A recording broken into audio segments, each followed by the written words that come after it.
Sweden, mid-14th century. Around 1345 AD, the bells of Vadstena rang low and slow in the grey dawn, their sound drifting across frozen fields and dark pine forests. This was an age when heaven and hell were not distant ideas, but living realities, spoken of in whispers, painted on church walls, feared in sleepless nights. It was here, in this harsh northern land, shaped by long winters and longer prayers, that Saint Bridget of Sweden lived and received her visions. Bridget was already known throughout Christendom. A widow, a mystic, a counselor to kings. She lived in disciplined devotion, fasting, prayer, and obedience shaping every hour of her life. Her visions were not dreams, nor symbols easily dismissed. They came with weight, with authority, with consequences. On one such morning, Bridget knelt alone in the cold stone chapel. The candles trembled as if unsettled by an unseen breath. Her hands were clasped tightly, her lips moving in familiar prayers. Outside, the world was silent beneath snow. But within her soul, something stirred, an unease she could not name. As she prayed, a face rose unbidden in her mind. A woman, not a stranger, not a notorious sinner, but someone known for devotion. A woman who attended Mass faithfully, who prayed daily, who fasted during holy seasons. A woman spoken of with quiet respect among the faithful. Bridget had seen her before, kneeling, eyes lowered, rosary beads worn smooth by constant use. At first, Bridget dismissed the thought, returning to her prayers. Yet the image returned, sharper now, accompanied by a heaviness pressing upon her chest. The chapel seemed darker, the air thicker. Her breath slowed. Then the vision opened. She was no longer kneeling in Vadstena. She stood in a place without horizon. No sun, no stars. The air burned yet offered no light. From the depths came a sound, not screams, but a low, endless lament, as if sorrow itself had learned to breathe. And there, among the shadows, Bridget saw the woman. Her garments were gone, replaced by a dreadful nakedness of the soul. Her face, once calm in prayer, was contorted by terror and regret. Chains of fire bound her, not to walls, but to her own past choices. Every movement drew fresh agony. Bridget recoiled, her heart pounding. "No," she whispered. "This cannot be." The woman lifted her eyes, and in them was recognition, not relief, but accusation. As if to say, "You saw me pray. You thought me safe." The vision did not explain itself. It offered no immediate reason, no clear sin, no comforting logic. Only the terrible truth of her presence there. Hell. Bridget felt her knees weaken. She had seen souls suffer before in visions, kings, proud clergy, the openly corrupt. But this was different. This woman had lived outwardly as the church commanded. She had prayed daily. As the vision faded, Bridget found herself again in the chapel, collapsed against the cold stone floor. The candles flickered wildly now, wax spilling like silent tears. Her thoughts raced. How could this be? What had been hidden beneath a life of prayer? What does God see that we do not? Fear crept into her devotion. Not fear of God's cruelty, but fear of self-deception. Of hollow faith. Of prayers spoken by lips while the heart remained unchanged. She pressed her forehead to the floor, trembling. "If this soul is lost," she murmured, "then who among us is safe?" Outside, the bells stopped ringing. Silence settled again over Vadstena, but it was no longer peaceful. And in that silence, Bridget sensed that this vision was only the beginning. What would you have done in this moment? Dismissed it as imagination, or feared what it revealed about your own soul? Share your thoughts in the comments below. Bridget rose slowly, knowing she would be shown more. knowing that the answer she sought would not bring comfort, but truth, sharp and unrelenting. Bridget rose slowly, knowing she would be shown more. Knowing that the answer she sought would not bring comfort, but truth, sharp and unrelenting. She withdrew from the chapel without speaking to anyone. The monastery corridors felt narrower than before, their stone walls pressing in as if they, too, were listening. That night, she did not eat. She did not sleep. She remained seated on the floor of her cell, wrapped in a coarse wool cloak, whispering psalms until her voice grew hoarse. Again and again, the same question returned like a wound that refused to close. How can a soul that prays be lost?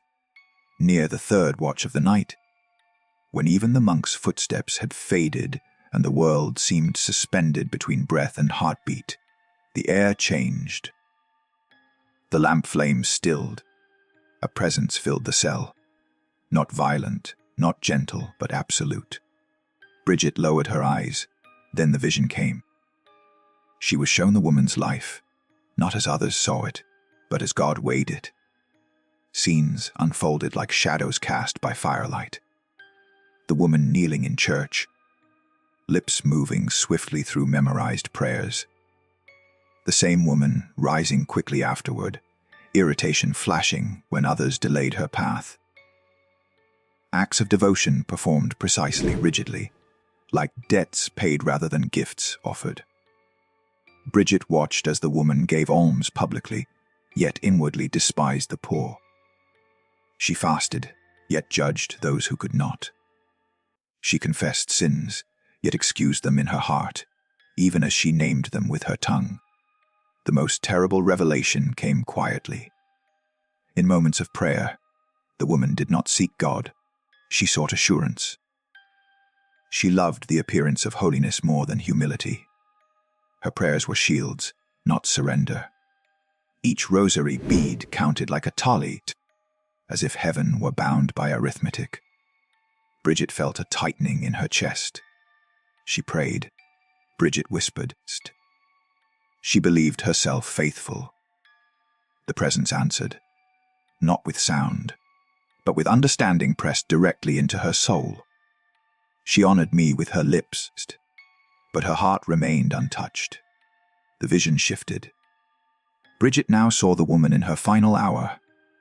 Death came swiftly, without time for correction. The woman reached instinctively for the prayers that had always comforted her. But they rang hollow, echoing back unanswered. Not because prayer had no power, but because it had never truly been offered. When judgment came, there was no anger, only clarity. The woman saw herself fully for the first time, and she could not endure the truth.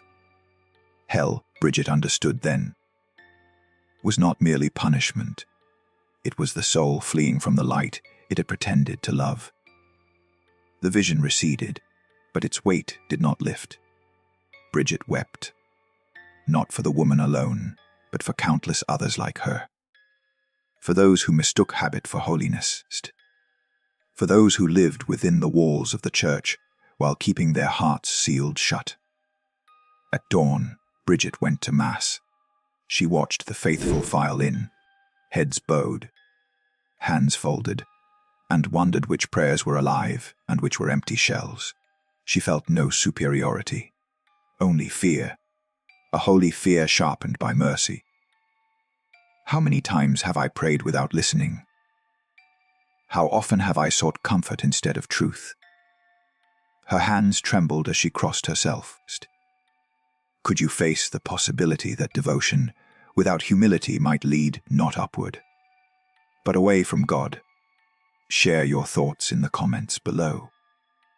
As the final hymn faded, Bridget knew this revelation was not meant to remain private. It was a warning, not carved in fire, but written in silence.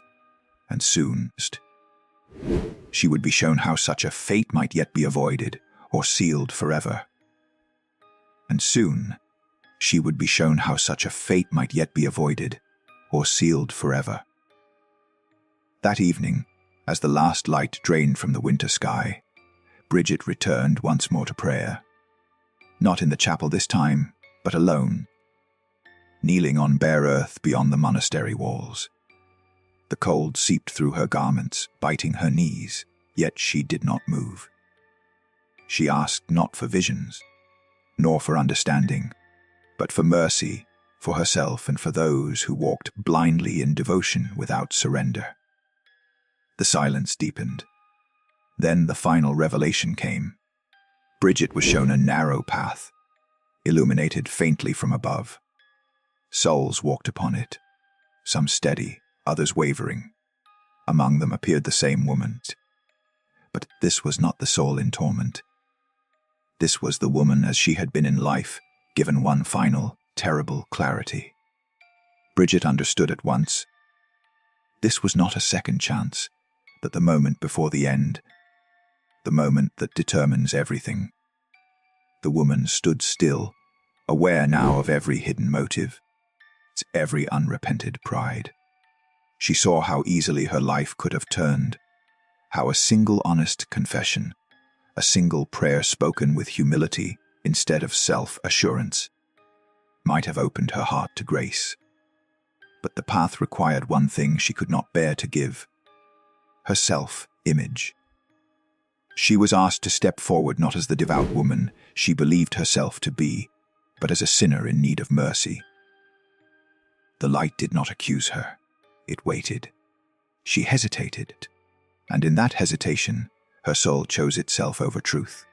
The light withdrew, not in anger, but in sorrow.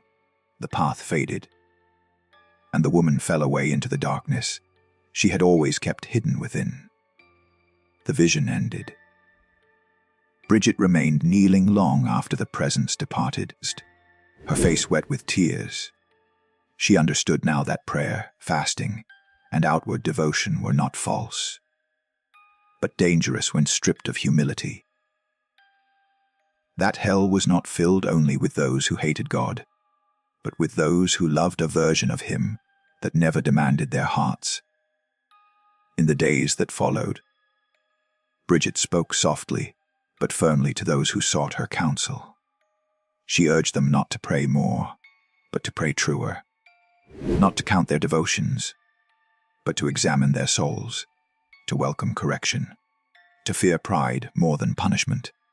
She never named the woman. She did not need to. The warning spread quietly, like embers carried on wind. Centuries later, her words still echo, not as condemnation, but as invitation.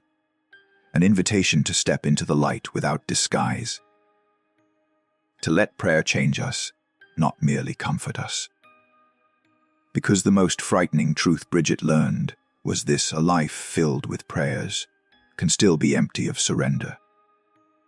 And the most hopeful truth was its mirror, that even a single honest cry for mercy can open heaven. If this story unsettled you, ask yourself, are your prayers shaping your heart or only soothing your conscience? Could you face this truth yourself? Share your thoughts in the comments below. If this reflection moved you, consider leaving a like, joining the conversation, and following the channel for more forgotten truths from history. Quiet warnings that still speak, long after the bells have fallen silent.